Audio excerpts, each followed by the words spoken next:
সম্মানিত দর্শক এবং শ্রোতাবৃন্দ, আমি যশোরী বাংলাদেশি সেবা পার্টির পক্ষ থেকে আপনাদের সকলকে জানাই আসসালামু আলাইকুম ওয়া রাহমাতুল্লাহ।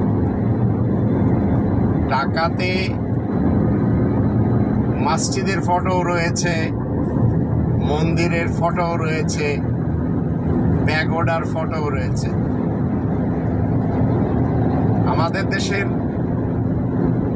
যারা উলামায়ে কুফফার তাদের বিশেষ কিছু সদস্যরা এখন ডক্টর মোহাম্মদ ইউনূস স্যারের বিরুদ্ধে লেগে গেছেন। তার ভিতরে অন্যতম হলেন ইনায়েতুল্লাহ আব্বাসী। এই বেয়াদব এতটাই ভৎসনা ছড়ায়, মানুষের মাঝে হিংসা এবং ঘৃণা ছড়ায়, তদ্রূপ শেখ আহমদুল্লাহ। আবার মিজানুর রহমান আজহারিও কম নয়। রফিকুল ইসলাম মাদানী বলেন, মুফতি আমির হামজা বলেন, হেলিকপ্টার হুজুর কিংবা রকেট হুজুর বলেন, এরাও কম নয়। এদের সকলের একটি কাজ হলো ধর্মকে কেন্দ্র করে দেশের মানুষকে অশিক্ষিত মূর্খ রেখে কোরআনের 5টি দাবি না জানতে দিয়ে নিজেদের ব্যবসাকে চাঙ্গা করা, আর কিছুই না। এদের কাছে আল কোরআনের ন্যূনতম জ্ঞান নেই। এরা কোরআনের ভয়ানক শত্রু। এরা কোরআন নিয়ে আলোচনাই করবে না, কিন্তু কোরআনের নামে সাধারণ মানুষকে জমা করবে। কোরআনের নামে মাহফিলের কথা বলে এদের পার্টি, ফিরকা, মাসলাক এবং মাযহাবের কথাগুলি প্রমোট করবে।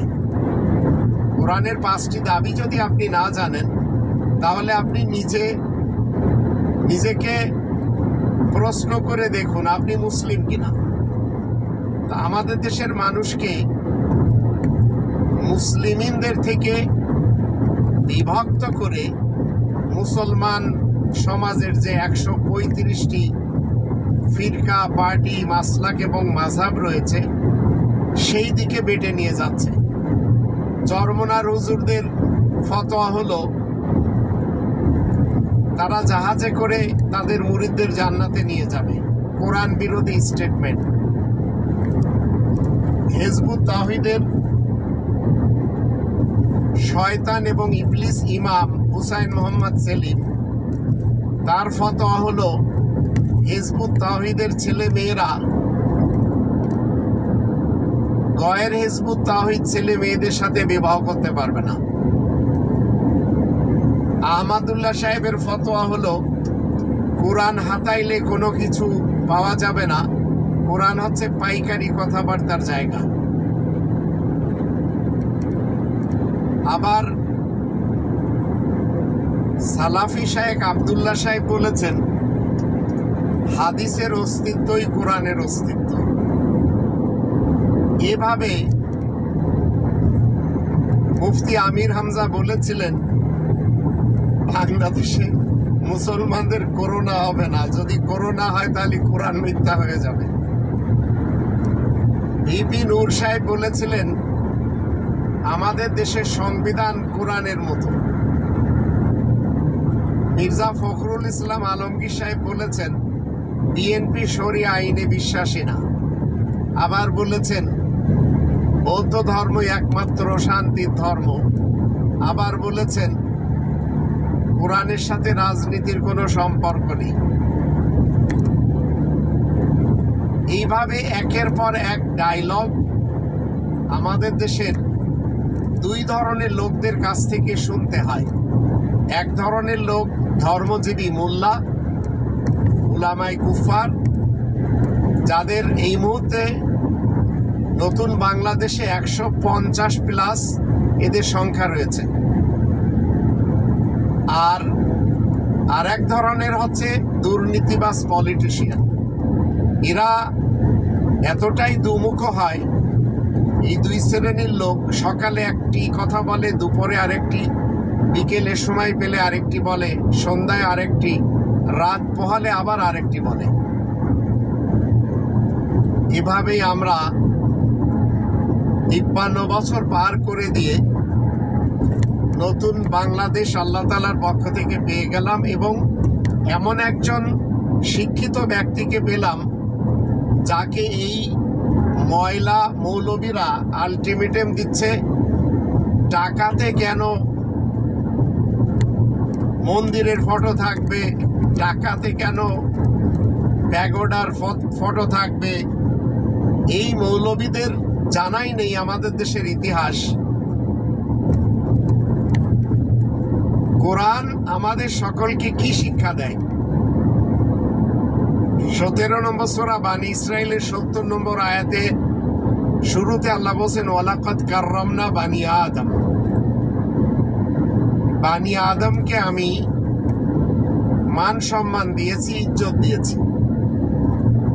বানি আদম মনুষ্য সন্তান। মনুষ্য সন্তান বলতে ইনায়েতুল্লাহ আব্বাসী টাইপের লোকেরা শুধু তাদের মতবাদের লোকদেরকে মনে করে। আহমদুল্লাহ তার মতবাদের লোকদেরকে মনে করে। আবার আজহারি, তাহেরি, মাদানি, কাসেমি, থানাবি, এরা সবাই নিজ নিজ মতবাদের লোকদেরকে মনে করে। এমনকি তাবলিগি জামাতে Saad group, Zubair group, Ilyas Attar group, এরাও তাই। আর জামাত শিবির তো অধ্যক্ষের সাথে তাদের ব্যতীত অন্য কাউকে তারা কোরআন মান্যকারী মানতেই রাজি না।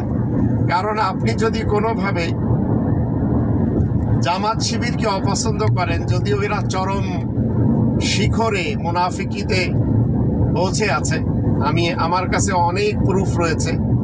আমি নিজেও এক সময় এই জমিয়াত করেছি, মানে ছাত্র শিবির টাইপের, যদিও এই দেশে না, ভিন দেশে।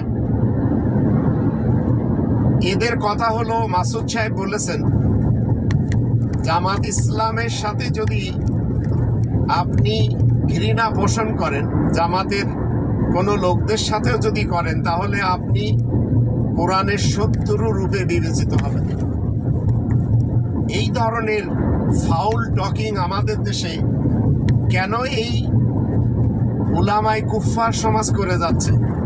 কেন এরা এদের মতবাদের বাহিরের লোকদেরকে মেনে নিতে পারছে না? অথচ আল্লাহ বলেন, ওয়ালাকাদ কাররামনা বানি আদম। আদম সন্তানকে আমি মান সম্মান দিয়েছি। এই আদম সন্তান আজ আল্লাহ তাআলা শান্তির পৃথিবীতে 4300 প্লাস ধর্ম রয়েছে, ফিরকা, পার্টি, মাসলাক এবং মাযহাব রয়েছে। এরা সবাই বানি আদম। মুসলমানদেরই রয়েছে 135টি, কিন্তু প্রত্যেকেই তাদের বিপরীতদেরকে মানতে রাজি না, সম্মান দিতে রাজি না। কোরআন আমাদেরকে শিক্ষা দিচ্ছে, যখন শান্তি প্রিয়দের হাতে দেশ যায়, তখন তারা ভালাইয়ের নিজামকে কায়েম করে। ডক্টর মোহাম্মদ ইউনূস স্যার অনিচ্ছাকৃতভাবেই হোক বা ইচ্ছাকৃতভাবেই হোক, বা কাউকে না বলেই হোক না কেন, তিনি মসজিদ, মন্দির, গির্জা, প্যাগোডা, সিনাগগ এগুলিকে হেফাজত করতে চাচ্ছেন। তা আমাদের দেশে সিনাগগ নেই, কিন্তু প্যাগোডা আছে, মন্দির আছে, মসজিদ আছে, গির্জাও আছে। আপনারা যখন 22 নম্বর সূরা আল হজ এর 40 এবং 41 আয়াত দুটি পড়বেন, সেখানে আল্লাহ রাব্বুল আলামিন বলেই দিয়েছেন যে সওয়ামিউ, বিয়াউন, সালাওয়াত, মাসাজিদ, এগুলি সবই আল্লাহ তাআলার স্মরণের জন্য বানানো হয়। আল্লাহ তাআলার ইবাদত বন্দেগীর জন্য বানানো হয়। এই জন্য পৃথিবীতে 16 লক্ষ মতো মসজিদ রয়েছে। আবার গির্জা বলেন, প্যাগোডা বলেন, সিনাগগ বলেন, উপাসনাগার বলেন, এগুলিতে ভরা পুরা বিশ্ব। এখন টাকাতে মন্দির থাকলে এই উলামায়ে কুফার এবং ধর্মের ব্যাপারীদের খুব সমস্যা, কারণ এদের একটা ইস্যু লাগবে।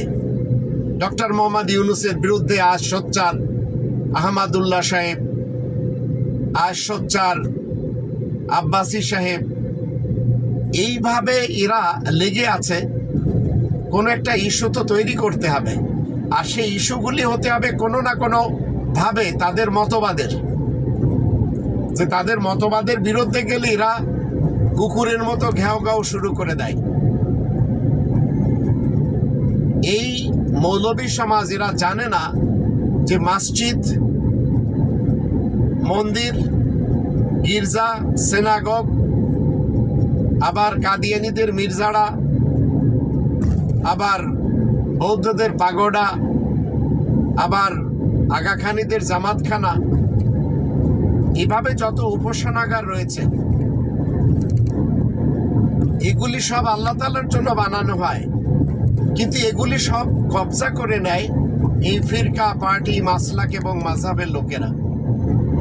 আমরা মন্দিরের ব্যাপারে দেখছি নিত্য নতুন মন্দির তৈরি করছে ইসকন, ভারতে, বাংলাদেশে বা অন্যান্য দেশেও তাদের একটা ধান্দা রয়েছে। ব্রাহ্মণদের হাতে মন্দিরগুলো কবজায় রয়েছে। মুসলমানদের যখন সময় পায়, এদের যখন সুযোগ হয়, তখন নিজেদের নামে মসজিদ তৈরি করে, যেমন বাবর নিজের নামে করেছিল।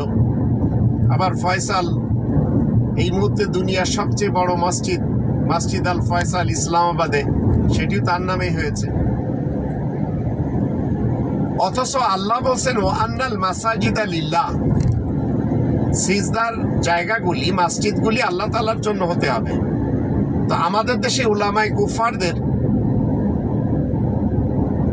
পক্ষ থেকে বানানো হয়েছে আল্লাহ তাআলার জন্য না।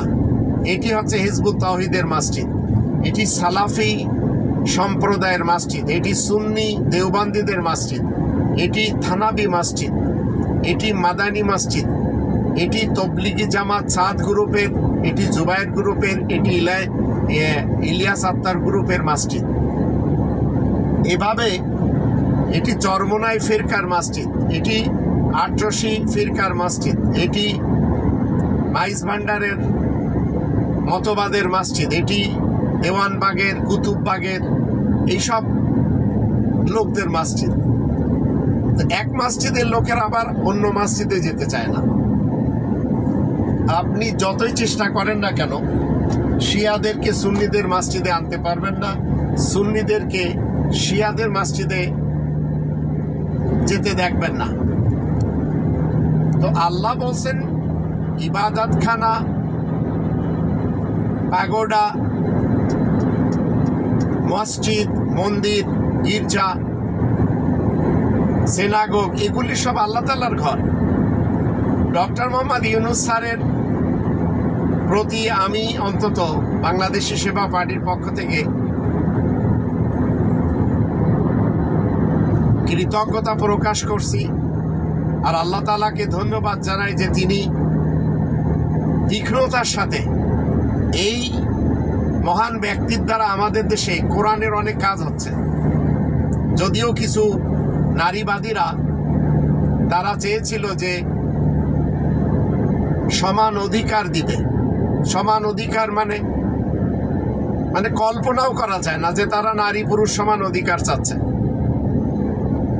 মানে তাদের কথা মতে এই নারীবাদীরা এমন কিছু কথা উঠিয়েছে, যেমন ধরুন 4 নম্বর সূরা আন-নিসার 11-12 আয়াত দুটি যখন আমরা পড়ি, তখন সেখানে আমরা দেখতে পাই 1/3 পিতার সম্পত্তি থেকে কন্যা পাবে। তো সেখানে ছেলে মেয়েদের সমান অধিকার চাচ্ছে। এগুলি হয় না, কখনো সম্ভব না আল্লাহ তাআলা শান্তির পৃথিবীতে। ইসলাম কখনো ইকুয়ালিটিতে বিশ্বাস করে না, এটি মনে রাখবেন। ইকুয়ালিটি, কখনো সমতা বিশ্বাস করে না। কিন্তু স্থানকাল পাত্র ভেদে নারী পুরুষ সকলকে সমান অধিকার দিয়েছেন। তাই বলে একটি পুরুষ সে সন্তান জন্ম দিবে না, কিন্তু সন্তান জন্ম দেওয়ার ব্যাপারে এই দায়িত্ব পালন করবে একজন নারী।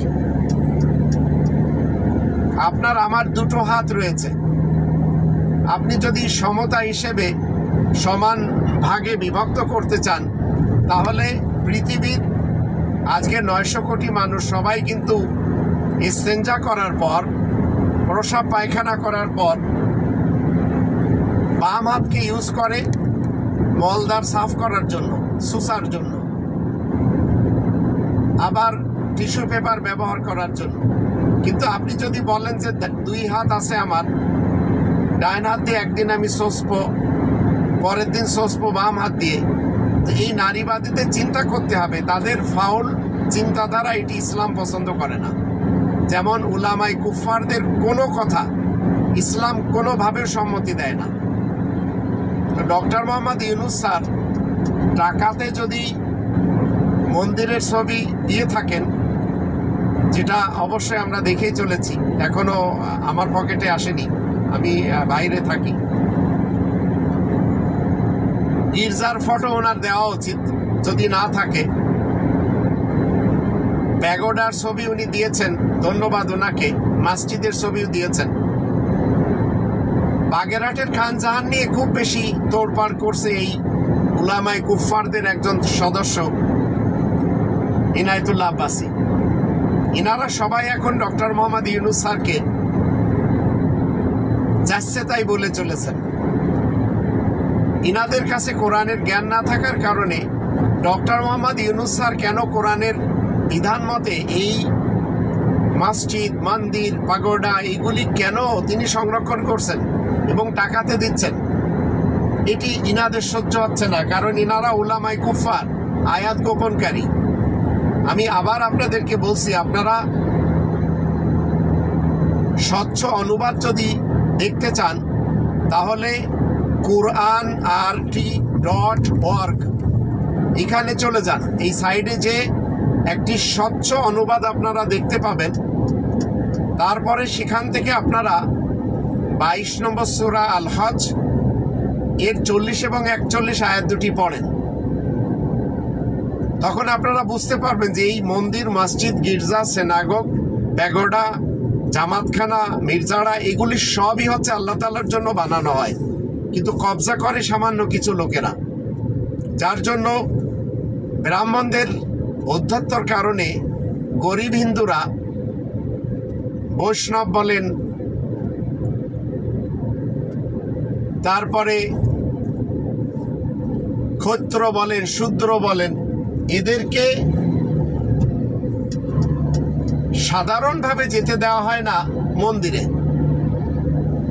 আবার মসজিদের কর্তৃত্ব যারা হাতে নিয়েছেন, সেখানে দেখবেন প্রথম কাতারে কোনো রিক্সা চালক যে দাঁড়াতে পারে না, কোনো গরিব যেতে পারে না। সেখানে বরাদ্দ করে রাখা হয়েছে, ইমামের পিছনে মুক্তাদি থাকবে, মুক্তাদিদের মধ্যে টাকাওয়ালারা এবং যারা মসজিদ কমিটির লোক, এরা প্রথম কাতারে থাকবে। অনেক সময় দেখা যায় বড় বড় সুদখোর, ঘুষখোর, যা এদের ভাষায় এই রিবাখোরেরা এই মসজিদগুলি পরিচালনা করে, যাদের কাছে অবৈধ টাকা পয়সা রয়েছে, এদেরকে কোরআনের ভাষায় রিবাখোর বলে, আর মৌলবীদের ভাষায় সুদখোর বলে। অথচ মৌলবীরা টোটালি সুদখোর তাদের ব্যাখ্যা অনুযায়ী। এদের জন্য আবার জায়গা রেখে দেওয়া হয়। তো আল্লাহ তাআলা শান্তির পৃথিবীতে নারী পুরুষকে সমান অধিকার করেছেন আল্লাহ তাআলা 33 নম্বর সূরা আল আহজাবের 35 নম্বর আয়াত মতে। তা আমাদের দেশে নারীদেরকে মসজিদে যেতে দেওয়া হয় না। এটি নিয়ে ইনায়েতুল্লাহ আব্বাসী কখনো পক্ষে কথা বলবে না, এই কাফেরটি বিপক্ষে কথা বলবে, কারণ এরা মুসলিমদের অন্তর্ভুক্ত না। এদেরকে উলামায়ে কুফফার এই জন্য বলা হয়, এরা কোরআনের আয়াতকে গোপন করে, এরা কোরআনের মোহাম্মদুর রাসূলুল্লাহ ওয়া খাতামান নাবিয়িনকে গোপন করে ইতিহাসের মোহাম্মদ ইবনে আব্দুল্লাহকে নিয়ে তারা নাড়াচাড়া করে, যার ফলে এরা সবাই পথভ্রষ্ট। এমনকি 200 কোটি মুসলমান যারা আরব থেকে একজন 40 বছরের মূর্খ ব্যক্তিকে নিজেদের জন্য বিশ্ব নবী, মহামানব, আখিরি নবী, আখিরি রাসূল চয়ন করে নিয়েছে, যার কথা কোরআনে নেই, যার 4 জন সাহাবার কথা কোরআনে নেই, যার 10 জন আশারায়ে মুবাশশারার কথা কোরআনে নেই, যার লক্ষ লক্ষ সাহাবীর মধ্যে একজনেরও নাম কোরআনে নেই।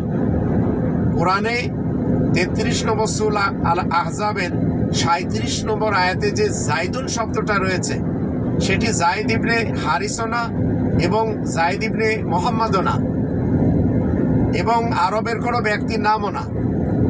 তো এইভাবে কোরআনে যখন আমরা মুহাম্মদ 4 জায়গায় পাই, এই 4 জায়গার কোনো একজন মুহাম্মদ ইবনে আব্দুল্লাহ না। এগুলি আমাদেরকে এই উলামায়ে কুফফার সমাজ কখনো শিখতে দেয় না। এরা এখন এই শিক্ষিত লোকটি কেন আমাদের দেশের হাল ধরেছে এটি এরা পছন্দ করছে না। আর এই ইনায়েতুল্লাহ আব্বাসী এমন একজন, তার নিজের ভাষায় সুদখোর মৌলবী, যে কিনা ডক্টর মোহাম্মদ ইউনূস স্যারকে সুদখোর প্লাস সুদের কারিগর বলেছেন। ইউনূস স্যারের যে যোগ্যতা আল্লাহ তাআলা দিয়েছেন, যিনি ইসলামের উপরে নোবেল বিজয়, ইসলামের বাংলা অর্থ আছে শান্তি, ইংরেজিতে পিস, তো তিনি শান্তিতে নোবেল বিজয়, এটা ইসলামের উপরে নোবেল বিজয় এরা মানতে রাজি না। তো এই অপদার্থ হুজুরেরা দেশের মানুষকে কোরআনচ্যুত করার জন্য কোরআনের 5টি দাবি থেকে দূরে সরিয়ে নিয়েছে। কোরআনের 1 নম্বর দাবি হলো কোরআনকে শতভাগ বিশ্বাস করতে হবে। 2 নম্বর দাবি কোরআনের নিজস্ব ভাষায় কোরআন পড়া শিখতে হবে। 3 নম্বর দাবি মাতৃভাষায় কোরআন জানতে হবে। 4 নম্বর দাবি কোরআন মতে জীবন কাটাতে হবে। আর 5 নম্বর দাবি কোরআনে তাবলীগ করতে হবে। এই উলামায়ে কুফফার এরা কোনোদিন রাজি না। চরমোনার পীর সাহেব যদি আজ বলেন যে আপনাদের এই 5টি দাবি শিখতে হবে, তো একজনও মুরিদ থাকবে না। কারণ এই 5টি দাবি শিখার জন্য চরমোনায় যাওয়ারই তো প্রয়োজন নেই। আটরশিতে, চন্দ্রপাড়ায়, একেরহাটে অথবা মাইজভান্ডার, দেওয়ানবাগ, কুতুববাগ এইসব জায়গাতে যাওয়ারই তো প্রয়োজন নেই। কোরআনের 5টি দাবি তো আপনি শিখতে পাবেন বাবা মার কাছ থেকে, নিজ ঘরে।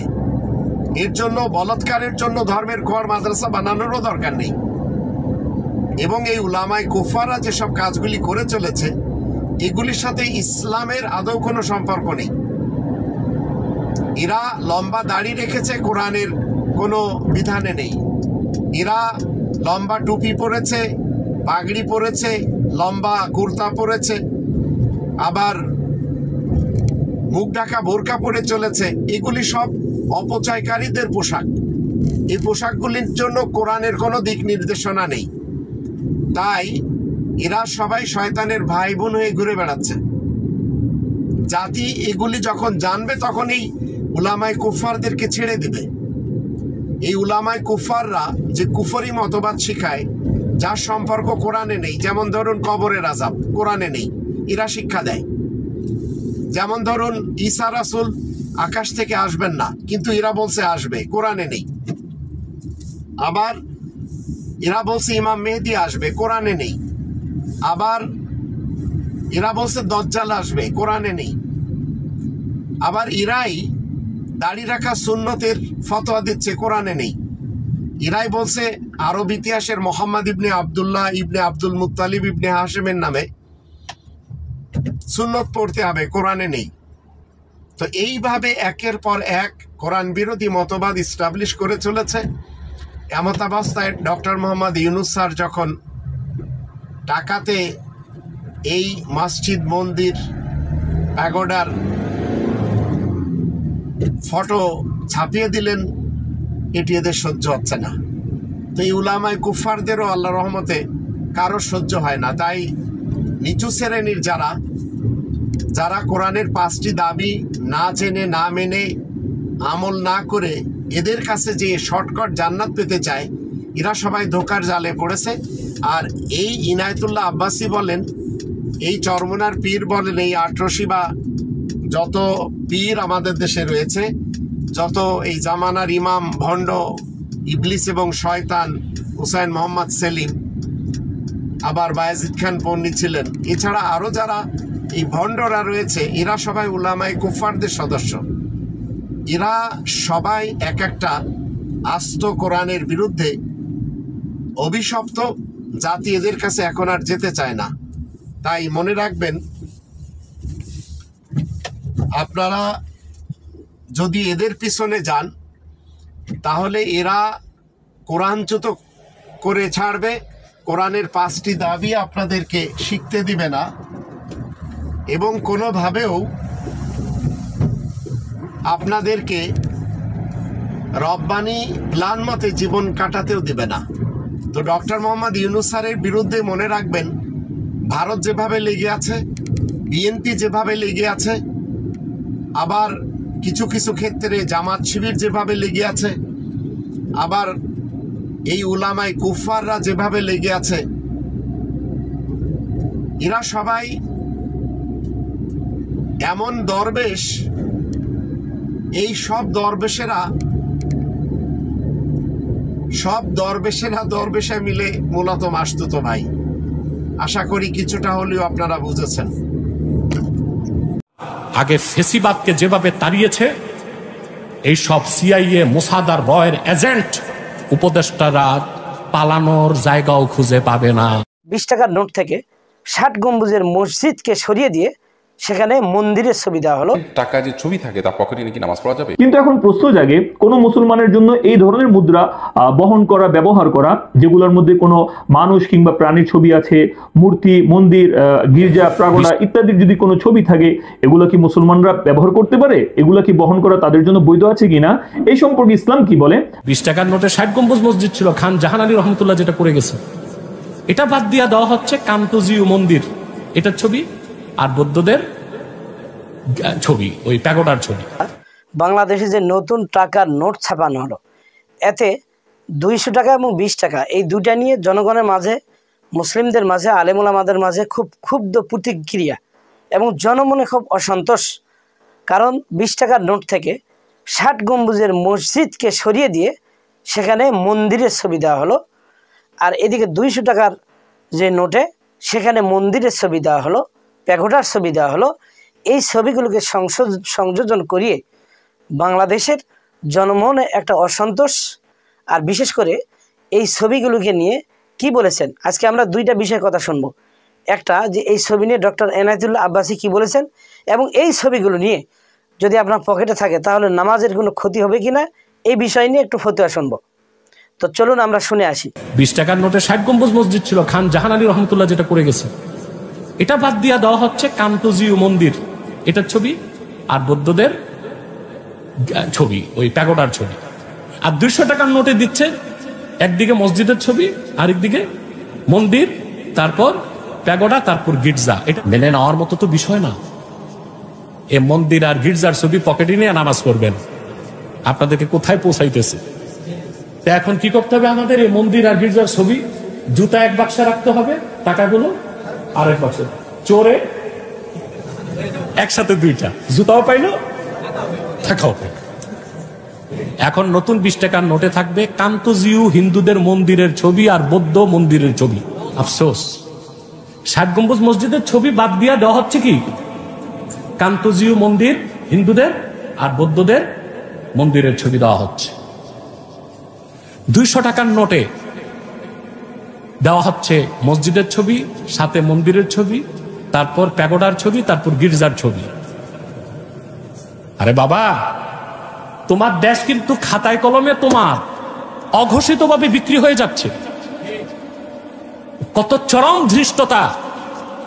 আমি তীব্র প্রতিবাদ করছি এবং অর্থ মন্ত্রণালয়কে বলবো এইরকম ধৃষ্টতা থেকে তারা সংযত থাকবে, নতুবা আগে ফেসিবাদকে যেভাবে তাড়িয়েছে, এই সব সিআইএ, মোসাদ আর রয়ের এজেন্ট উপদেষ্টারা পালানোর জায়গাও খুঁজে পাবে না। বলছেন টাকা যে ছবি থাকে তার পকেটে নাকি নামাজ পড়া যাবে? পকেটে থাকলে নামাজ পড়তে কোনো অসুবিধা নেই, যেহেতু এটা প্রদর্শিত হচ্ছে না, আপনার নামাজ হয়ে যাবে। স্বাভাবিক। কিন্তু এখন প্রশ্ন জাগে, কোনো মুসলমানের জন্য এই ধরনের মুদ্রা বহন করা, ব্যবহার করা, যেগুলোর মধ্যে কোনো মানুষ কিংবা প্রাণীর ছবি আছে, মূর্তি, মন্দির, গির্জা, প্রাগোডা ইত্যাদির যদি কোনো ছবি থাকে, এগুলো কি মুসলমানরা ব্যবহার করতে পারে? এগুলো কি বহন করা তাদের জন্য বৈধ আছে কিনা? এই সম্পর্কে ইসলাম কি বলে, আসুন আমরা এই বিষয়টা নিয়ে একটু আলোচনা করার চেষ্টা করি। তো প্রিয় দর্শক, এই সম্পর্কে আমি আমার কোনো মতামত ব্যক্ত করব না। বর্তমান বিশ্বের বড় বড় ইসলামিক স্কলাররা এই বিষয়ে ফতোয়া দিয়েছে। আসুন আমরা প্রথমে তাদের ফতোয়াটা একটু দেখে নিই।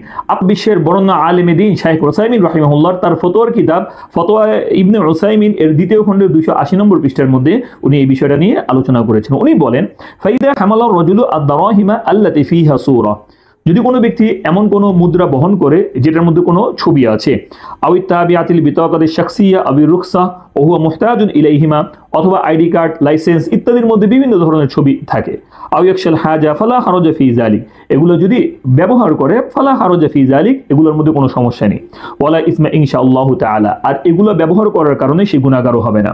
ইদা কান আল্লাহু তাআলা ইয়ালামু আন্নাহু কারিহু লিহাদা তাসওয়ির ওয়া ইকরারি, কেননা আল্লাহ তাআলা জানেন এখানে বান্দাকে এগুলোকে ব্যবহার করার জন্য বাধ্য করা হচ্ছে। ওয়া আন্নাহু লাউলাল হাজাতা ইলাইহি মা হামালাহু, বান্দা জানে যে এগুলো যদি ব্যবহার করার কোনো প্রয়োজন না থাকতো তাহলে কখনোই বান্দা এগুলোকে বহন করতো না। এরপর উনি বলেন, ফাইদা ওয়াজাদা মিনান নুকুদ মা আলাইহি সূরাতু তিমসাল, যদি এই ধরনের কোনো মুদ্রা পাওয়া যায় যেটার মধ্যে কোনো মূর্তির ছবি থাকে, আও ইলাহু মিনাল আলিহা আল্লাতী ইয়াবুদুহা বা'দুল মুশরিকিন, অথবা এমন কোনো মূর্তির ছবি থাকে যেগুলোকে মুশরিকরা পূজা করে থাকে, মন্দির ইত্যাদির যদি ছবি থাকে, ফাইন্না যালিকা লা ইউহাররিমু আলাইকা হামলু হাদিহি নুকুদ, তাহলে এগুলোকে বহন করা তোমার জন্য হারাম হবে না, ওয়ালা ইস্তেমালুহা, এবং এগুলোকে ব্যবহার করাও হারাম হবে না, লিআন্নাকা লাম তাদা তিলকা সূরা ওয়া লাম তারদি বিহা, কেননা এগুলোকে তুমি বহন করতে চাও নাই আর এগুলোর প্রতি তুমি সন্তুষ্টও না, ওয়া আনতা মুদতাররুদ ইলা হামলি তিলকা নুকুদ ওয়া তাআমুল বিহা, আর এগুলোকে তোমাকে বহন করতে এবং ব্যবহার করতে বাধ্য করা হচ্ছে, যেহেতু তুমি বাধ্য, প্রয়োজনের খাতিরে, জরুরতের ক্ষেত্রে তুমি এগুলোকে ব্যবহার করছো, এজন্য এগুলো ব্যবহার করা তোমার জন্য বৈধ হচ্ছে, তোমার কোনো গুনাহ হবে না, বরং যারা এটা তোমার উপর চাপিয়ে দিয়েছে বরং তাদের গুনাহ হবে। এই যে টাকার মধ্যে আজকে মন্দির এবং মসজিদের ছবি উঠিয়ে দিয়ে 96% মুসলমানের দেশে এই যে এই কার্যটা করা হলো, এটা বিশেষ অন্য কোনো একটা গোষ্ঠীকে খুশি করার জন্য এটা করা হয়েছে। অবশ্যই এই উপদেষ্টা মণ্ডলীর পরিষদের অর্থ মন্ত্রণালয়ের ভিতর বিভিন্ন লোকজন সেখানে রয়েছে। আর আমরা বিশেষ করে এই কথাটাই বলি যে আমাদের এই দেশে একজন ধর্ম উপদেষ্টা রয়েছে, যিনি একজন এই দেশের বিজ্ঞ আফম খালিদ হোসেন। তো এই ধর্ম উপদেষ্টা তিনি কি করলেন, তিনার কাছে অবশ্যই আমাদের দাবি ছিল, এখন এই যে মুদ্রাগুলোর মধ্যে মন্দির ঢুকানো হলো, বিভিন্ন ছবি ঢুকানো হলো, এটা মুসলিম ধর্মীয় অনুভূতিতে একটা আঘাত। কারণ এটা হিন্দু রাষ্ট্র না, এইটা অন্য কোনো ধর্মের রাষ্ট্র না, এটা 96% মুসলিমের দেশ। এই দেশে যেই টাকাগুলোতে মসজিদের ছবি ছিল অবশ্যই সেগুলো রাখাটা উচিত ছিল। সেগুলো বাদ দিয়ে তিনারা যদি মসজিদ বাদ দিতেন অথবা কাবা বাইতুল্লাহ ছবি যদি রাখতেন, ভালো মসজিদ বা আরও কিছু রাখতেন, এতে সমস্যা হতো না। কিন্তু এগুলো বাদ দিয়ে যখন মন্দিরের ছবি দেওয়া হলো তখন জনমনে সকলের মধ্যে একটা চিন্তা। তো এই ছবি দেওয়ার কারণে হিন্দুত্ববাদ যারা রয়েছে বিশেষ করে ইন্ডিয়া, তারা খুব খুশি হয়েছে যে অবশ্য বাংলাদেশের কিছু না হলেও মুদ্রার যেটা, সেই মুদ্রার মধ্যে আমাদের এই মন্দিরটা ঢুকে গিয়েছে। আর যারা এই হিন্দুত্ববাদ বিশেষ করে এবং ইহুদিরা, তারা মুসলমানদের উপর এতই জরাজন্ডিত, এতই তারা মুসলমানদের উপর অসন্তোষ যে একের পর এক মুসলিমদেরকে তারা নিধন করার চেষ্টায় আছে। এই ভারতে বাবরি মসজিদ যেভাবে ভাঙানো হলো, যে মন্দিরের আগে ছিল এখানে মসজিদ ছিল না, এইভাবে বিভিন্ন মসজিদ তারা ভেঙে চুরমার করে সেখানে বলতেছে যে এখানে মসজিদের কোনো কথাই ছিল না, এখানে মন্দির একটা পূর্বে ছিল। এই যে মুসলিম ধর্মীয় অনুভূতিতে আঘাত, তাই 96% এই মুসলিমের দেশে একজন ধর্মীয় উপদেষ্টা আলেম থাকা সত্ত্বেও আমরা জাতি হিসাবে এটা কখনো কামনা করিনি এবং এটা আমরা মেনে নেওয়ার মতো মেনে নিতে পারতেছি না। তাই সুপ্রিয় দর্শক শ্রোতা, আপনাদের জনগণের উদ্দেশ্যে বলতে চাই, আমরা অবশ্যই ধৈর্য ধারণ করব। আজকের আমাদের এই বিপদ, আজকে আমাদের এই কান্না আগামী দিনের জন্য আমাদের অবশ্যই ভালো কিছু বয়ে আনতে পারে। আল্লাহ তাআলা বলেছেন, ইন্না মাআল উসরি ইসরা, অবশ্যই তোমাদের জন্য এই আজকের দুঃখ সামনে তোমাদের জন্য সুখ অপেক্ষা করতেছে। আজকে যদি খারাপ কিছু কেউ করে যায়, এই চেয়ারে বসে, সামনে দিনে আল্লাহ পাক এমন একজনকে বসিয়ে দিবেন, এই খারাপটাকে মুছিয়ে দিবে, তখন এই মুসলিম বা এই জনগোষ্ঠী অবশ্যই সে ভালো এমন একটা আনবে যেইটা দেখে তারা খুশি হবে। সকলে ভালো থাকবেন। আসসালামু আলাইকুম ওয়া রাহমাতুল্লাহি ওয়া বারাকাতুহু।